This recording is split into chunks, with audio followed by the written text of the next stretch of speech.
In this video, we're going to talk about section 6.3, which has to do with exponential functions.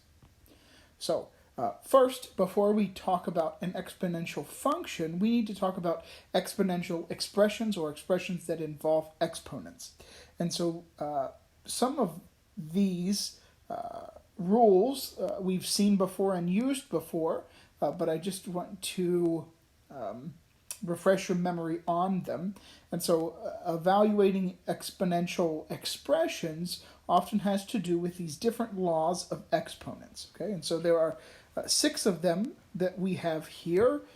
Some of them are going to be more useful than others to us, but some of the more important ones that we'll use often is that if I have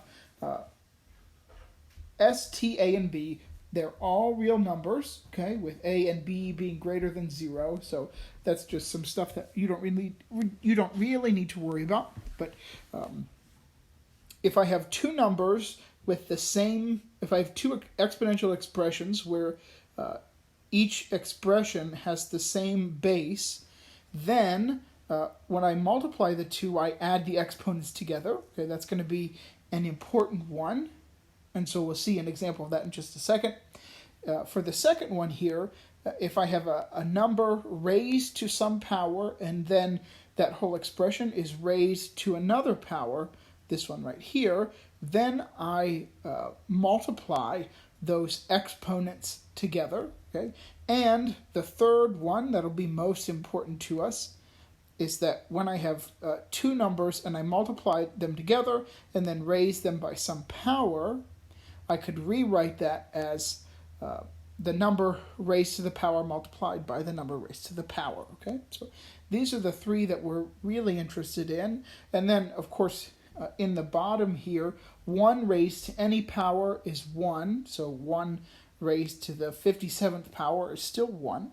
Okay, when I have a number raised to a negative power, I can actually rewrite that number as 1 over the number raised to the positive version of the power, and furthermore I can then take that exponent out because 1 raised to any power is 1, so that gets me from here to here to here.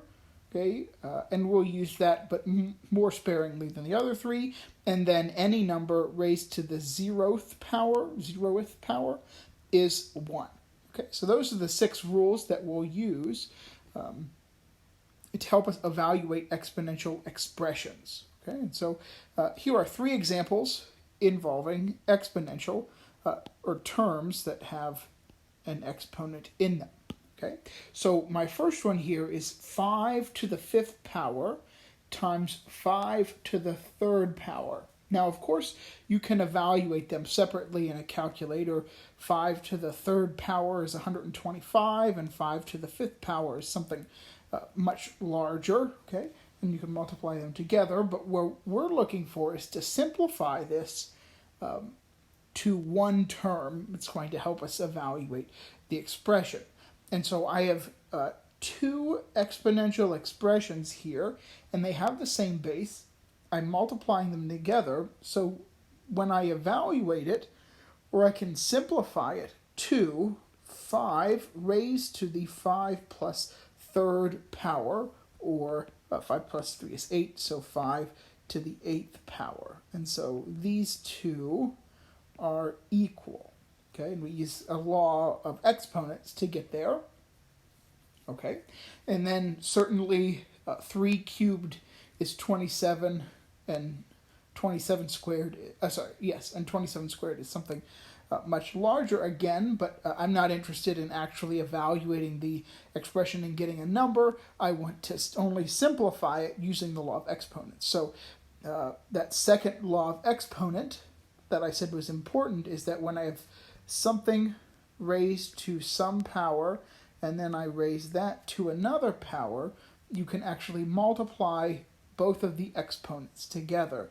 And so it's really 3 raised to the 6th power because I multiplied 3 and 2. Okay, and then the last one, I add something in, which we're going to see on when I ask you to do examples yourself, is that sometimes I may not have actual numbers there, but I could have placeholders. And we know those as variables. And so I could, instead of having a 5 and a 2, I could have x and y. Okay? And so x, y to the fourth, I can rewrite using that third law of exponent as x to the fourth times y to the fourth.